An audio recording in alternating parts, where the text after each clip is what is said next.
The romance movie Basmati Blues started production in India in 2013, well before its lead actress, Brie Larson, broke out as a bona fide A-lister. Although the public wouldn't see this film until 2017 due to the production getting shut down after the sets were destroyed by monsoons. Hollywood never seems to listen when the universe clearly says, "Stop making this movie or I'm going to drown you." Thanks to 2015 reshoots that Brie Larson probably should have skipped, having just won an Academy Award, we now get to enjoy this finished fusion of Hollywood rom-coms and Bollywood musicals, featuring Larson as a beautiful white rice scientist who invents a new type of white rice as a heroic gift from the white race. At one point, she literally rides up on a white horse to stop big business from oppressing the helpless farmers of India. So yeah, the film received some backlash for glorifying the country's centuries-long struggle against colonial rule. But wait, that's not all that sucks about it. There's also a handful of original songs that are catchy in a bad way, unironically racist stereotypes, and poorly edited footage that you'll wish was also destroyed by a monsoon. In today's product of delayed production installment of Clip Breakdown. Hello television viewers, my name is Nick. Thank you so much for joining me once again on my channel for another installment of Clip Breakdown. This is the playlist where we dive into our favorite movies, TV movies, and other such content here on the web, and we break it down like it's the DNA of Rice 1.0, aka old rice that our scientist savior is going to engineer. So we can look at each individual clip and decide if it's a good rice or bad rice. This is rice-based whole story. I don't like it either. And the last movie we covered was soy-based. What is with these grains? Lobbyists? Are you lobbyists lobbying? I don't know what that means. But before we get into it, make sure you give this video a big thumbs up if you want to see even more clip breakdowns on buried, delayed productions like this. But most importantly, if you're new to my channel, I would love to have you click that subscribe button right over here. That way you never miss new videos from me. I upload 2 new ones every week. Make sure you turn on those notifications so you'll always be the first to know when we've got a fresh serving of Basmati rice. I say Basmati because I'm American garbage. Also, you'll notice I'm not in my normal Palm Springs studio today. I am in a different location. If you want to know where I am for the month of June, then make sure you head over to my Patreon page where you can find out via some bonus content and extra vlogs. But that's not all. You also get access to virtual watch parties and months of extra videos, so have fun with that. Anyway, let's get into the movie with our main character, Dr. Linda Watt, who is just getting ready for the day when her father Skypes in with some really fun science news. In honor of launching Rice 9 in India, Mogul is doubling our staff and our research budget. I have so many ideas, Dad. We can finally take our research combining water with food coloring beyond the green phase. I have this theory that blue is going to give us similar results except blue. Or maybe she's like, don't worry, Dad, I'm gonna finally figure out why everyone in our family has dark green urine. Right now I'm thinking some sort of leprechaun curse. I keep a beaker full of Grandpa's sample on my desk right next to that photo of him. It reminds me why I do this, and it makes me feel like he's still here with us, pissing green piss onto my desk. Speaking of things that are stuck in their green phase, they clearly color corrected this scene to look even more green than it was in real life, but they didn't mask it in a way that preserved the natural tones of Brie Larson's face. They were like, so is it okay if her teeth are also green and her lips look like she needs to be on a ventilator? I even took their footage and white balanced it against her eyes, and you can see right away a little bit more of what the natural coloring should have looked like.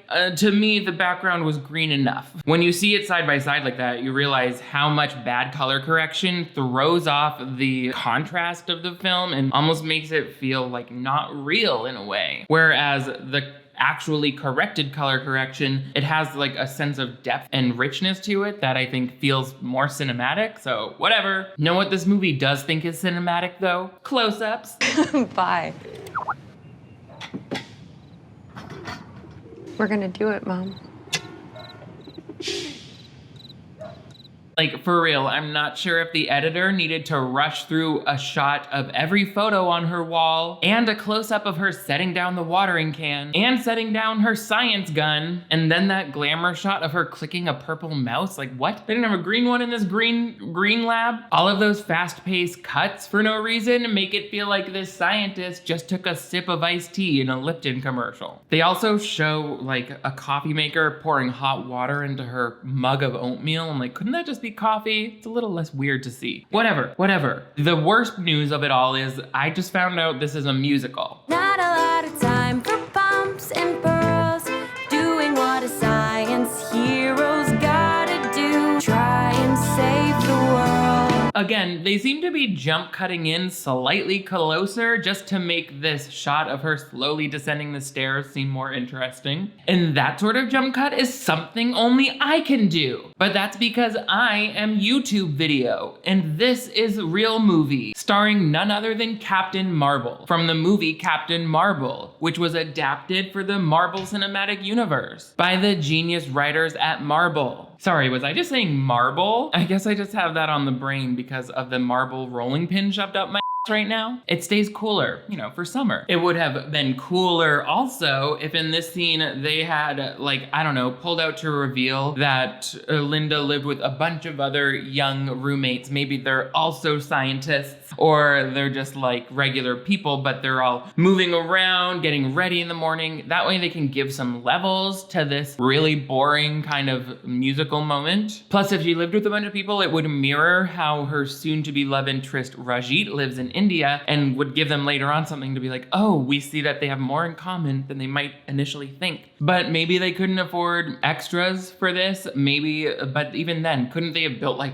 an indoor rice paddy in Linda's, you know, room, so she's like going through the rice studying, and then maybe that could be mirrored with Rajit in India. Who knows? It also feels expositional and weirdly egotistical for our main character to be referring to herself as a science hero in song. We already know that this whole story is centered around her perspective because she's the white lady with the dead mom who's singing right now. Who else would be the hero of this love letter to Bollywood, written and directed by non-Indian people? Oh, and just in case you forget that this character's motivation is to feed the world, she has a framed poster of the world on the wall with the words "feed me." So it's a quick visual reference for all of us. All right, seems like at least some of this movie was shot on location in real New York. All signs point to yes, yes, yes. Oh, that's also the response my doctor has when I ask if a new rash looks sexually transmitted. And I'm sitting there in a robe wondering why I always have to cheap out and go see these community theater ass med students. I knew this movie didn't have a full-time choreographer as soon as I saw Brie Larson hippity hop scotching like Peter Cottontail while they shoot on location in Manhattan. That feels like a missed opportunity, even despite any budgetary constraints or lack of rehearsal time, or just no one with dance experience to direct them. My instincts tell me this scene was shot in the later reshoot because Brie Larson's hair is much longer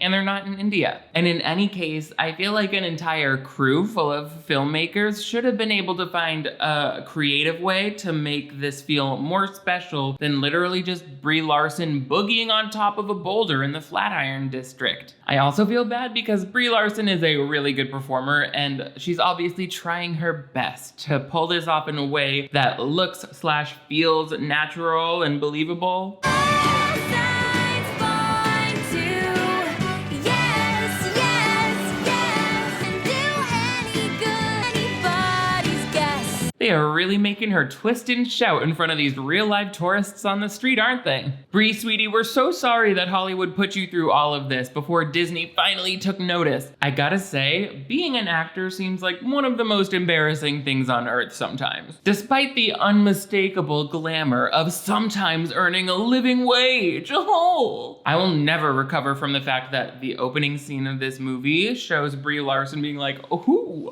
ooh." Yeah, scoop. Linda and her father both work for this company, Mogul, which has revolutionized agriculture with their new type of rice called Rice 9. Rice 9 has many nutrients in a single cup as a steak dinner, salad, and baked potato. With or without sour cream? With sour cream. With sour cream? Okay, I need you all to stop saying the word cream and start explaining how anyone invented a rice that seems more nutritionally complete than human breast milk. 1 cup of Rice 9 has as much calcium as a 30-gram dollop of sour cream. I'm with the Ponytail News reporter. It is weird that we're still talking about sour cream. It was stupid for that business formal camera operator to even bring it up. And I'm about to start taking hostages if we don't move on. Oh, I just remember in that shot where she was like, all signs. There was a truck in the background of that shot and they superimposed the Mogul corporate logo onto it, which I did think was a clever way of adding some significance to what was otherwise a ruined shot with a big distracting truck in it. Little things like that, I'm like, okay, that's good low budget filmmaking, but not all of it. We cut over to the bigwigs at Mogul, the head of which is played by Donald Sutherland from the, I don't know, the stammering. He's from Hunger Games. He was in the Hunger Games. He was in Invasion of the Body Snatchers when he went, "Rah!" Anyway, he explains that the former press spokesperson of the Rice 9 sales was unable to gain the trust of India, and it's basically imperative that they find trust in Indian rice farmers because that's who's gonna mostly be buying their rice seed. So they're trying to decide who at the company would be a good spokesperson to send to India and get all of these rice farmers to trust them and sign their contracts. So they're skimming through like all of the security camera footage for the entire office and land on our girl Linda.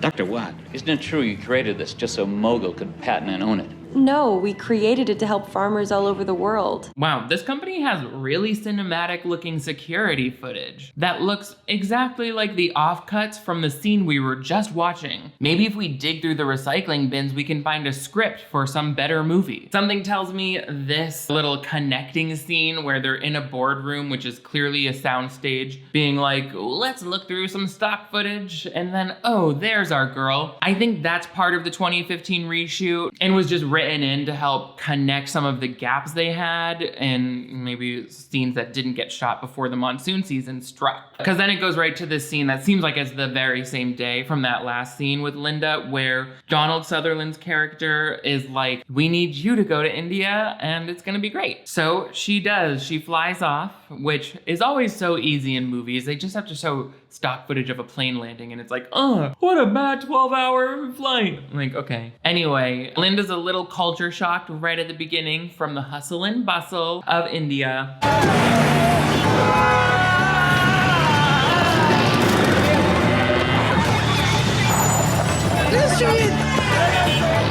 Ugh, why is her arrival in this country edited like it's an American Express commercial from the 1980s? We lost our card, our cash. Even our passport.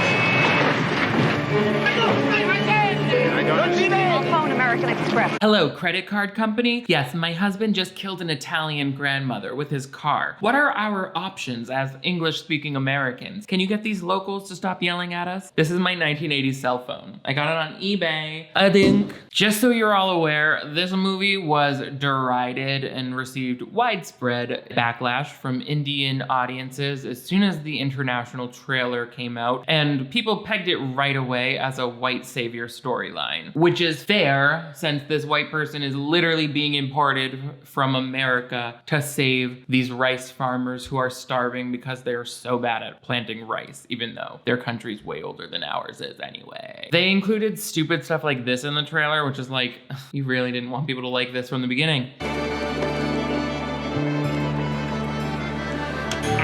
Oh, it's almost as though don't take out your microscope on a moving train. Maybe it's not super crucial at this moment to have an upsy-closey look-see at the genetically modified rice that you already invented. You're selling seeds to farmers, so why don't you just put together a PowerPoint presentation and stop acting like you're on the Big Bang Theory. They do have a beautiful shot of this glass of tea steaming in the morning light, so I was like, I like that shot of the steam. Trying to find good things here. By the way, the Indian love interest in this romance comedy movie is played by Utkarsh Ambudkar, who I instantly recognized from the Pitch Perfect franchise as one of the cool acapella bros. He's an American-born actor, so this accent is not his natural one.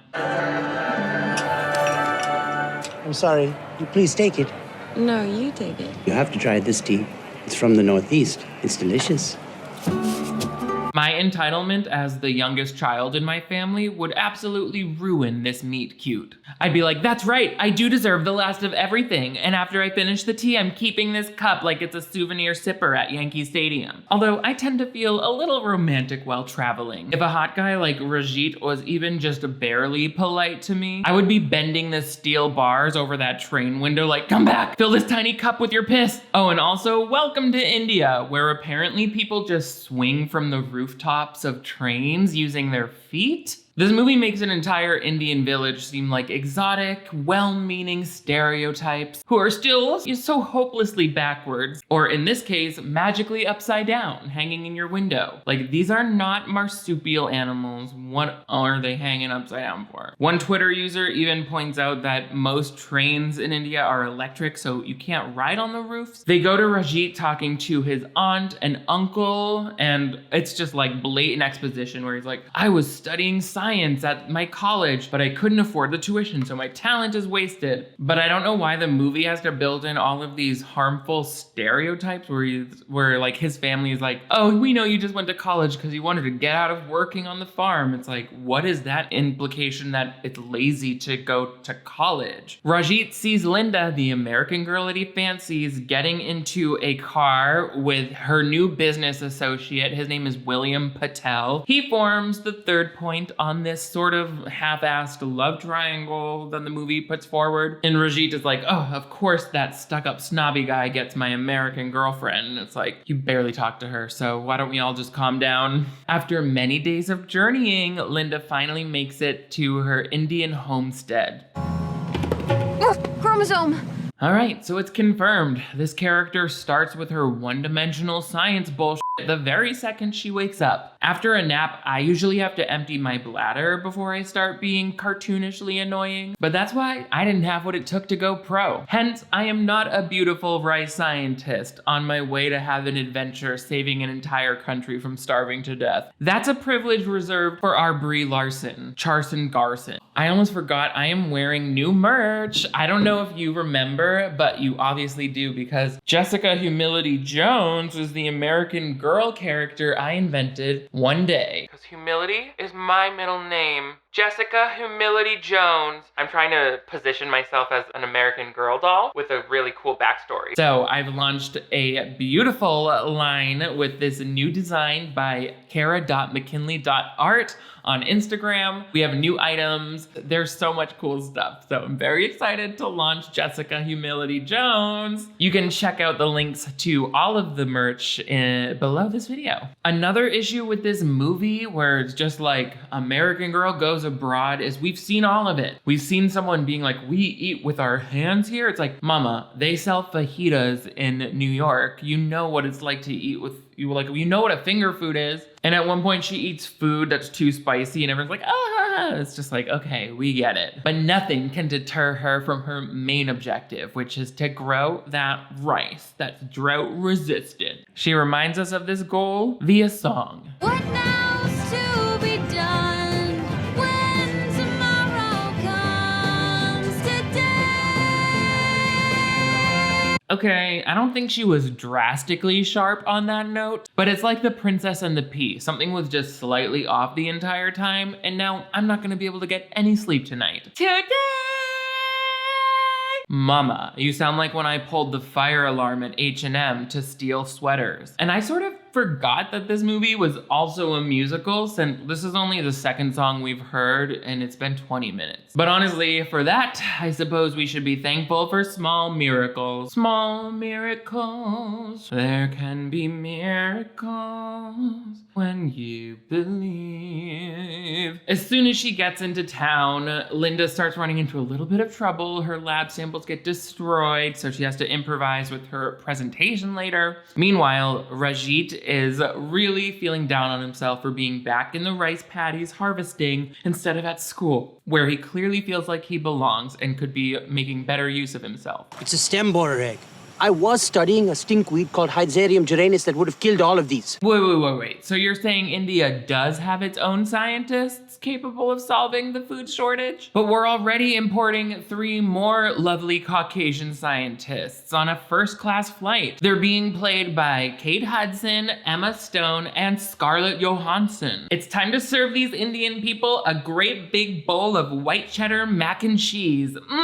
Movies that perpetuate stigmas and negative stereotypes like this only help to further create inequality in this country for minorities. And sometimes in this country, I'm just grateful that we still have the right to vote for our representatives and freedom of speech. The Russian invasion of Ukraine is basically like a cautionary tale of what could happen if we don't fight to maintain democracy in this country. We give up power potentially to dictators like Putin. That type of autocracy always leads to violent attacks on anyone who opposes it. If you're like me and you care about preserving democracy, then it's time to start thinking about the midterm elections in November. This is where we vote for every seat in the House of Representatives and 1/3 of the seats in the Senate. So it's a really great opportunity for us to put people in power who have our best interests in mind. These people represent us as citizens from their local districts to the entire state. That means they determine so much on our behalf, like how we respond to COVID, how we fund and support teachers, and how and if we respond to rising inequality. The fact of the matter is, the US is not at a place right now where I'm proud of, where it stands for on equality and protections for marginalized people, which is why I feel like it's so important that we all vote in the midterm elections to start fighting back for representation that actually represents us and our true feelings. I know there's lots of racism and division in this country, but it doesn't mean that has to be the presiding powerful thought. I want this country to be one that stands up for the oppressed and not for the oppressors. So voting is really our best bet right now at getting there. Anyway, Rajit is continuing his plight against colonial invasions by realizing, oh, I might be able to buy the stinkweed that will protect the harvest from bugs, and then people will be lining up to buy my plants and I can afford to go back to college. So we have this sort of, I think, well set up opposing motivations between Linda and Rajit. He needs natural science to work to save the crops, and she needs her genetically modified crops to work so that she can save her job. We know that William Patel is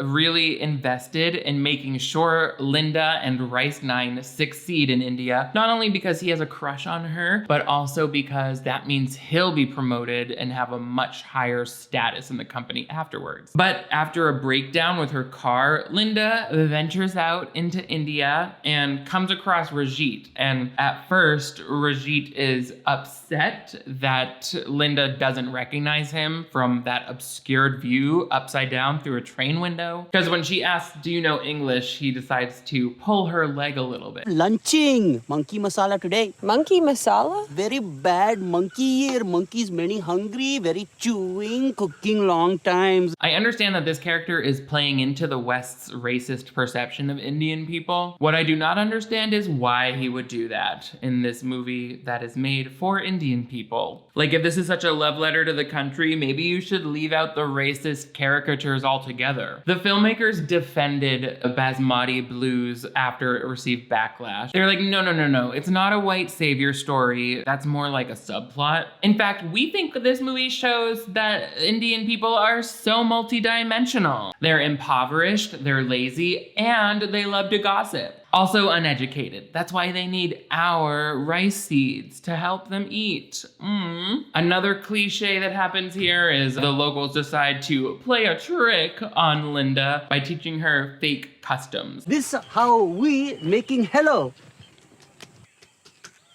Hello. A traditional greeting. Joke's on him. The skin on my temples is paper thin, so he would be wrist deep in the language center of my brain right now. If you're feeling secondhand embarrassment right now, don't worry. As any main character participating in poor people tourism will tell you, getting pranked by the townsfolk with a fake traditional greeting means that on average, your adventure abroad will contain up to 25% more eat, 60% more pray, and as much as 85% stronger feelings of love for a culture that you have no respect for. It's called the Julia Roberts effect, so go ahead, snap a selfie with the local children to use in your Tinder profile. So then Linda gets to have a magical adventure day where she joins in on a child's dance class, embarrasses herself by doing the head tapping thing. Oh, and she's invited to dinner at Rajit's family's house that night, which impresses all of the locals because the other PR guy did not eat with the farm family. And she plays her guitar and they give it to her as a gift. It's cute. And then finding out that he's an aspiring scientist, Linda invites Rajit to visit her lab the next day after she already brushes off William Patel, who's trying to impress her too. I brought you local bananas. Put these on. This is a sterile lab. And get the Musa acuminata out of here. It's a subspecies, first of all, and they're really sweet. Are you an asshole? What does their flavor profile have to do with the fact that they're covered in microbes? Like, this guy was also studying to be a scientist. They're making it seem like Indian people have no idea how to create a sterile environment. They must just be covering their surgical wounds with banana peels. Real nice. Like, let's be honest, did Rajit get kicked out of college because he can't pay? Or because he doesn't know what a controlled experiment is and refuses to stop bringing bunches of produce into the lab with him? I'm just shocked, like, he also trying to help save rice, and he's like, how could you be so uptight? It's like, that's not uptight, that's science. This is her job. So you know your rice is going to have to grow outside. It's called Mother Nature, there's flowers, people walk around barefoot, it's beautiful. Oh, perfect. If Mother Nature is the answer to everything, should we go to the hospital and wheel the premature babies out onto a field in their bare feet? Or can you maybe concede that even natural scientific solutions need a controlled environment to be properly observed? Since, you know, that's what you also studied. Dr. Linda is in here like, it's so funny, the way you're around in my lab, it doesn't seem like you're dying of malnutrition. I don't even want to see how much of asshole you are with the 20% more protein found in Rice 9. So the farmers come in to see the Rice 9 presentation, and although they're a little suspicious of Linda at first, she pulls out the same kind of little press tricks she had with the camera people in the first scene, and she's like, want to look at a microscope? And they're like, great. So in the next scene, they're all wearing the mogul t-shirts, and they're like, Rice number 9, it was made by design, singing the jingle. And Linda calls her dad, played by Scott Bakula, by the way, to be like, oh, they're loving it. I think Rice 9, they're really gonna accept it and it's gonna change the world. That means when, like, Rajit is explaining if they plant stinkweed in between their rice rows, they can prevent pests. But it would require them to plant less per acre, but it would mean they would grow more. So they don't really believe their neighbor, who's actually an age-old expert of farming, over the white scientist who's like, oh no, take this rice. In addition to being, you know, a white savior storyline, at its base, this whole specific plot point about planting rice number 9 received additional backlash from Indian audiences because it's essentially a glorified version of the Indigo Revolt from the 1800s, where colonial indigo planters convinced Indian rice farmers to plant indigo for dye as opposed to food crops, and it led to widespread famine. After her meeting goes well with the farmers, Rajit and Linda are talking, and he's like, you know I know how to farm rice too, right? And she's like, okay, well, why did you pretend that you eat monkeys? And he's like, why did you believe that I eat monkeys? And she's like, because you told me that. And he's like, well, you didn't remember me from the train because you're so vain and American. And she's like, you're the vain one if you're mad that I didn't remember you. And it's like, okay. okay. So there's a heated argument happening. And that shows that they're falling in love. Because she pulls out her guitar and she's like, love, don't knock on my door. Forget the sonnets and the love poetry. That stuff is never meant a damn to me.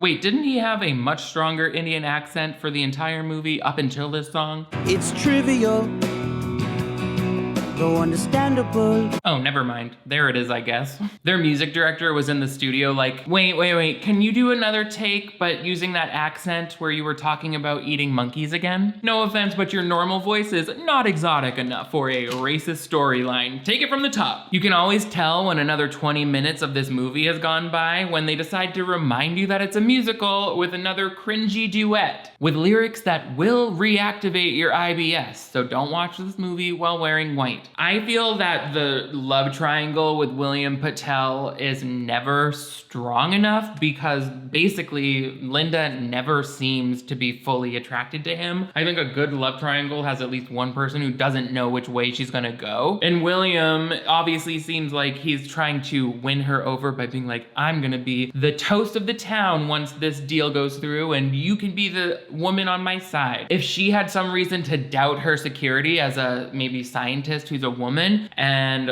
felt drawn to the security that a rich Indian gentleman could offer her, maybe then I would feel like there's some push and pull or a moral conflict between her deciding between true love and money, but there's not. They could have even done it where it's like she finds out at the end how the farmers are gonna be kind of screwed over if they plant Rice 9, and William could give her the choice where he's like, maybe we keep quiet about this and we just move back to America and you have millions of dollars. So she's like kind of like, that would give me all the money I need to finish my research on famine and blah, blah, blah. It's just one Indian community suffering for the whole world. Like that could be her struggle, but again, we don't have time for all that complexity. The writing is too simple. Wonderful beside me at an embassy ball. I'll teach you how to talk with a superior drawl.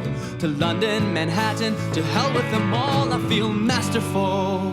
Masterful with what exactly? Hopefully not solo dance routines, because it seems like you were struggling to find the confidence to fill that 8 count just now. He said, okay, Sahil, it's just like we rehearsed. Step, step, stand and do nothing. Spin like a ballerina. Swoop, swoop. Standing still, this movie sucks. Great work. This is just like La La Land, except it really didn't win Best Picture. I'm gonna go ahead and point out that this is probably a reshoot too, just based on the weird simplicity of the whole musical number. They're like, now you're all walking together in a night field. Also, the weird way that they added a blue filter to everything and kind of gave CGI stars to the sky. Don't knock at my door. Love isn't what I'm looking for now.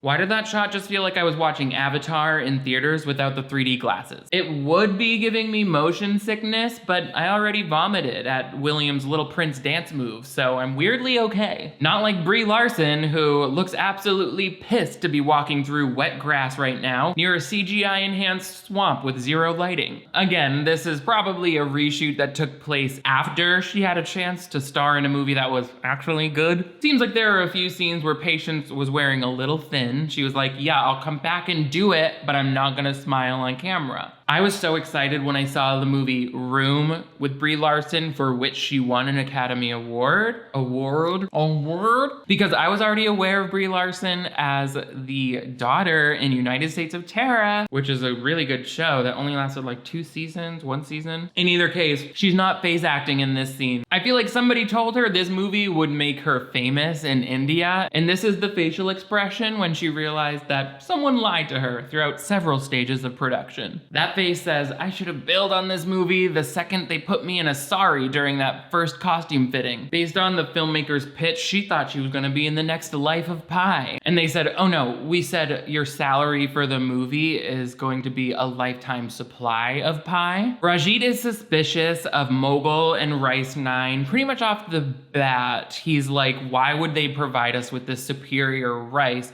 without without having some sort of financial motive. He also believes that his natural stinkweed solution will work better, so he makes a deal with the farmers that before they sign this Rice 9 contract, they will have a contest and plant different equal plots of rice using Linda's rice and Rajit's stinkweed. Then they go into this extensive second act montage showing Linda and Rajit crossing off the days till their rice exchange day, when they basically have to decide to give up their old rice in exchange for Rice 9. And she gets on the phone being like, I don't know why people aren't signing the contract, I'm getting worried, and blah, blah, blah. It all feels really rushed, this whole part, and I wish they could have given us a scene showing how the rice farmers keep procrastinating signing Linda's contract. If they could be like, oh, we can't do it yet. It could create this better secondary conflict where even Linda's talking to Rajit being like, why is no one signing this? It could cause him to like have to double down on his deception and really further like actively lie to her rather than keeping a secret. He has to be like, I'm sure it's nothing when he knows it is something. But they don't do that. They rush through it. Also, William Patel has been doing a little research of his own, so he calls up that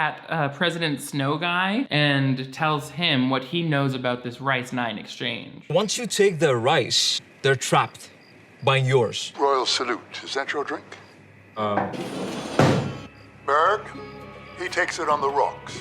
Something about that doesn't feel right. This guy looks like the Fox News interpretation of how Santa Claus looks when delivering presents to East Asia. These American filmmakers were like, get it? It's a hilarious role reversal, because usually it's the brown people who are subservient to the white colonials.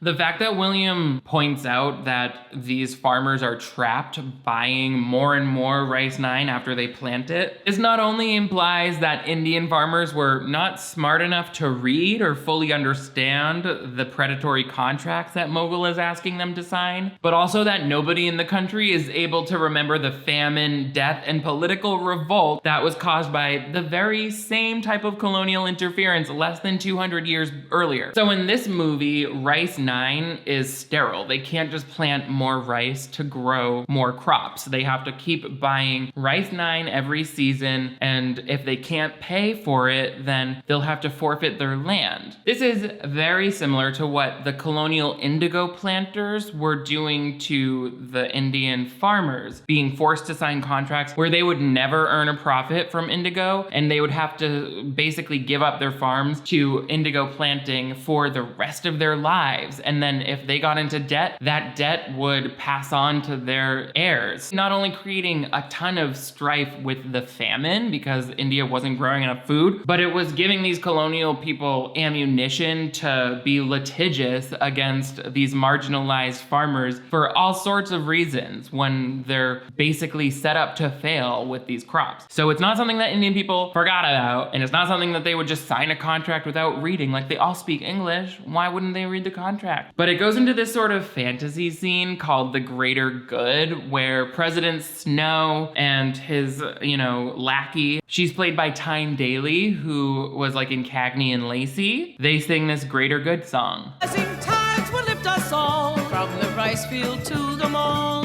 In the long haul, it's all for the greater. Obi-Wan Kenobi gave up to Darth Vader. Quick question. Is it possible to physically kill a song? Because someone from the Hunger Games just made a Star Wars reference in a number with a lady from Spider-Man Homecoming. And I try really hard to defend my home against intellectual properties that push a heteronormative agenda. I'm sorry, but the Disney-era Star Wars franchise is just overhyped Harry Potter in space. Cleverly marketed to make adult couples feel okay about buying expensive toys for each other at Christmas every year. But hey, it's a free country. You can have your wedding theme be Death Star, and I can get on the internet and judge the perceived taste level behind such an idea. It's a win-win situation. Also, I don't want to individually call out which ones of these background dancers are off on the choreography, and luckily I don't have to, because that's why the word everyone was invented. I have been in school plays where the director screams at the cast and until someone cries for less sloppy looking dress rehearsals than that. Which, by the way, is so stupid. Why are you yelling at children about a show that only their parents are going to see? Don't take your busted dreams out on all of them. So they quickly bribe William into not going public with this scandalous information that's plainly written about how the contracts are a bad idea for farmers. And it's clear that Linda doesn't realize this either. Now I see the implications.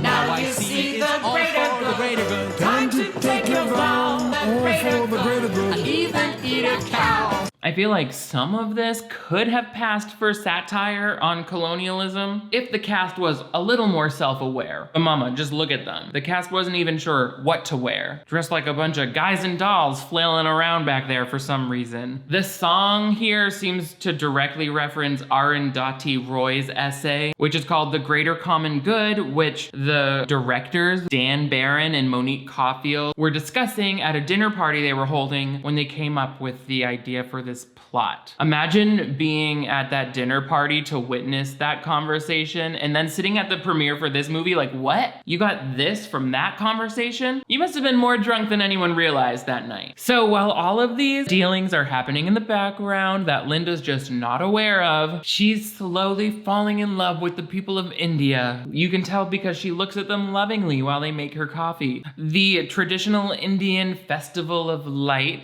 known as Diwali, is taking place right before the rice exchange day when all the contracts need to be signed. And, you know, Linda's getting really paranoid that nobody's signing, but even Rajit is like, don't worry, people just don't sign before Diwali or on Diwali, so afterwards, I'm sure you'll be good. But you can tell he's feeling guilty about kind of doing this competition against his love interest because he loves to watch her dance. I'm your freestyle dance teacher.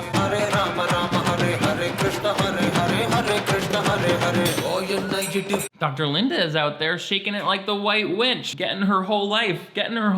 She said, I think I'm getting really good at this. You guys should make me the mascot of Diwali. What? Who the f is Goddess Lakshmi? The host of Top Chef? That's basic. Rajit and Linda have their first We Are Falling in Love song, which honestly, with the unskilled choreography going through this movie, feels like the best musical number in terms of having the blocking work with the skill level that was on set. If I could make a formula all in my mind. I'm starting to think I put a little too much seizure powder in the traditional holiday punch this year. It's the same exact dosage we did at Electric Daisy Carnival that got us perfectly up without any long-term brain damage. I mean, I forget all the driving laws now, but I only had a tenuous grasp on those to begin with, on a good day. So William Patel's grandmother gives him a locket and is like, your father would have wanted you to have this. And I'm like, when did I ever even know about his father? That just feels like a cheap excuse to try to make him seem like a viable character in this love triangle when he never seems like anything more than a secondary antagonist. So that's why the love triangle fails to work for me. It's trying it. They're cramming in all of these pseudo-meaningful story devices, like Rajit's sister is like, here's the song that you're looking for from mom and dad. I'm like, what? I'm gonna tell her about the secret rice weighing contest. I'm gonna beg her forgiveness and I'll sing her this song.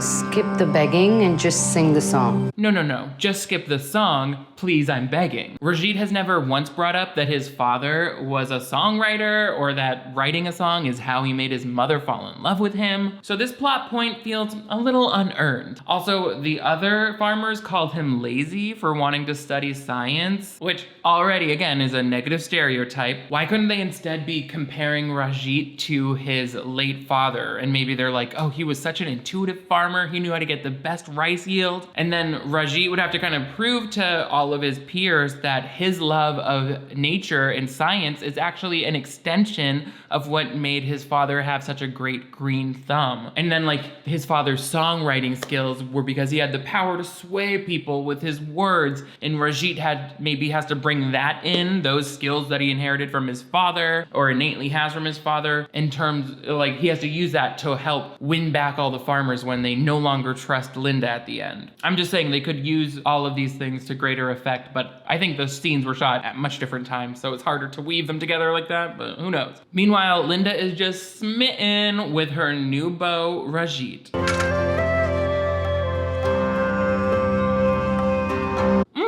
Banana do taste good? Oh my monotheistic god. It's finally rice harvesting day, and Linda comes across the fields and sees that there's a rice 9 and a Rajit field, and she's like, you're having a secret contest? So she goes storming off to give who she thought she loved, Rajit, a piece of her mind, right as her dad comes out and calls and is like, I'm flying out there to be there when we do the contract signing, which I thought was a nice way of ratcheting up the tension a little bit, where she's like, great, I can't wait to see you. Everything's gonna be great, because she wants to make him proud. And she goes to confront Rajit, but it almost doesn't matter because everyone is like, Linda, your rice 9 was great. The yield was so much better. And she's like, great. But you can tell she kind of feels bad because she also learns that this means Rajit will not be able to pay for college like he wanted. She didn't realize that's what was at stake. She kind of just thought he was trying to prove her wrong. But it's also kind of confusing because after the contest is over, Rajit and Linda go for a walk and they continue their relationship. So I guess they're kind of like, all right, doesn't matter who won the contest, I still love you. But then accidentally blurts out that the rice won't grow other rice, which she thought everyone knew. You know, ritual is metaphor, and there's no reason to stop just because the rice is sterile. Sterile.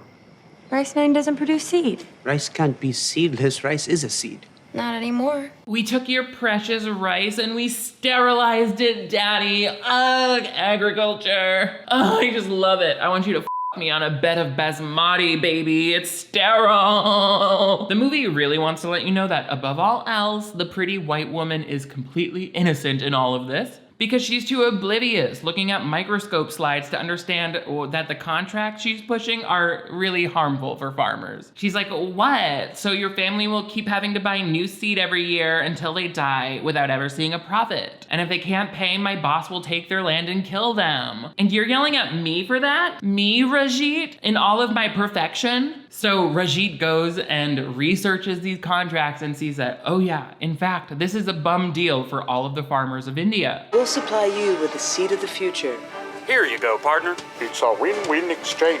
And that was a customer-facing video. I guess the other farmers in town were like, oh yeah, I really loved the part of that cartoon where you made us look dirty, poor, and incompetent. Maybe it would seem more blatantly racist for the fictional company to depict Indian people this way, if it weren't also exactly how the movie itself were depicting Indians all the way up until this point. I just did a quick Google search of Indian rice farmer and saw right away that most of them are wearing regular pants from a store and not a white cloth skillfully folded into harem pant. If they really wanted this movie to be released in India, why would they need to exotify Indian people to such an extent where they don't even have pants yet at this point in society? Oh, it's so insulting. Not to me, to Indian people, unfortunately. So before Rajit has a chance to go public with what he knows about these contracts, he's thrown in jail. It's nothing personal. I hope you got a big fat bribe.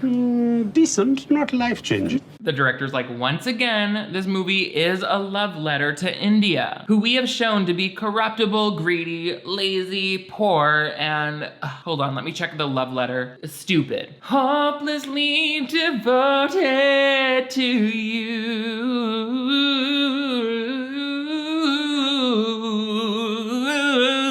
So this corrupt police officer ties up Rajit and then goes and destroys stupid laboratories. Destroys the laboratory of Linda and stabs those monkey seeds that she gave into the door to like frame him. And of course, Linda's so easily manipulated and stupid that she believes it. Even when she goes and talks to him and he's like, no, I didn't do that. She's like, yes, you did. I can tell you did because you didn't. And it's like, I mean, wouldn't she trust her brain a little bit more than this as a scientist? It makes her seem like a weak main character, the fact that she's so gullible. She even asks the mogul guy, so these farmers know that they have to keep buying the seed, right? And he's like, of course, imagine if they didn't. And it's like, but they don't, for some reason, even though it should have been in the contract that Rajit was reading. Can really nobody just look at this contract? Can she not look at it and figure out that there's something predatory here? When it's finally time for Linda to get up on stage, she's like, oh, my fell in love with this country. I ate the best tasting tea I ever snipped or whatever. And then she's like,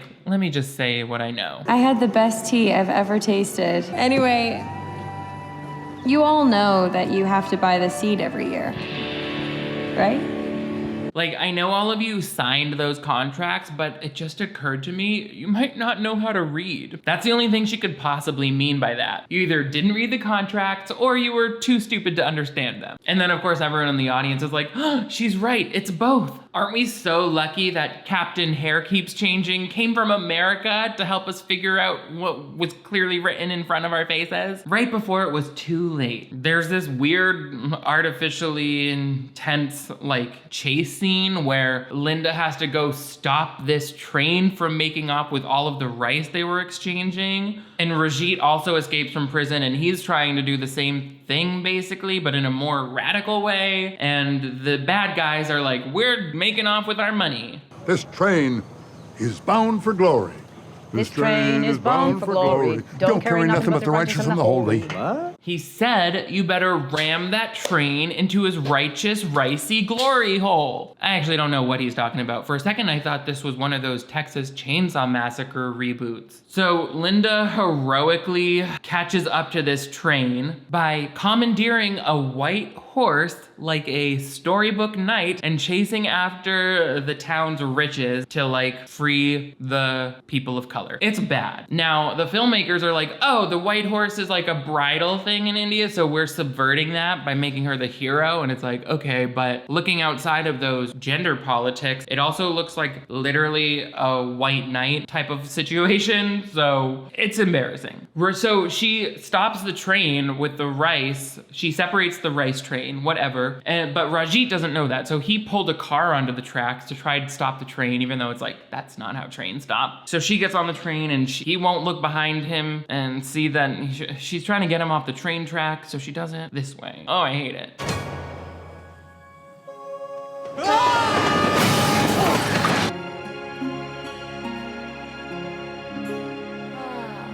What in the Pixar animated short was that shot trying to accomplish? They had really run out of budget if this literal train wreck of a climax had to be accomplished using slow motion magazine cutouts of car parts. And what is that creepy dubbed in sigh of relief? I think the Foley artist just accidentally recorded himself being relieved that this gig was finally over. Because ta-da! Brie Larson saved the day. Everybody can do their big Bollywood dance number now at the wedding between her and Rajit.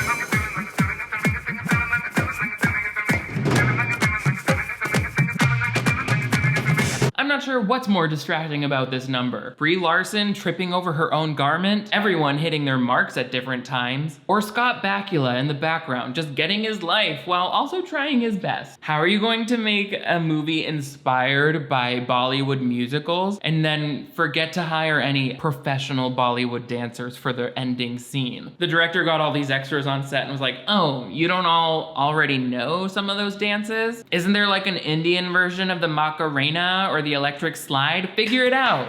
Do the Indian Cupid shuffle. They're all like, Oh, we go to a cut scene where, or like an end credit scene, I guess, where Scott Bakula and the farmers are like, our technologies work perfect together, even though we already know Rice 9 is patented, so they can't use it, but whatever. Apparently, world peace is achieved. And then they give the last line in the musical to Scott Bakula. I'm like, he wasn't really the star here. We'll see the change, the seed is in our palm. Together our voices will be What did they say to Brie Larson and Utkarsh Ambudkar right before they started this shot? Because they were both staring down the lens of this camera like they just realized what this is gonna do for their career. And actually for Brie Larson, it does pretty much nothing. She breaks out despite this movie's release. Although Utkarsh did have a hard time getting work as an Indian actor for a while after this, so just goes to show, white privilege doesn't stop. That's a train that keeps plowing your glory hole. What did you guys think of Basmati Blues? Were you into the white savior storyline? Had you heard of this release? Or was it adequately buried to keep it out of public consciousness? Let me know in the comments below. Also, give me a heads up if there are other problematic movies on free streaming sites like Tubi that I should check out. But most importantly, if you're new to my channel, I would love to have you click that subscribe button right over here. That way you never miss new videos from me. I upload 2 new ones every week, so turn on notifications and you'll always be the first to know when I'm ramming your glory hole, mama. Also, check out my new merch below, and don't forget to check out my Patreon to figure out where I'm spending the month of June. You guys are all the greatest. Thank you so much for doing Rice 9 made by design. Feeling so fine with me today. I will see you next time. Mwah!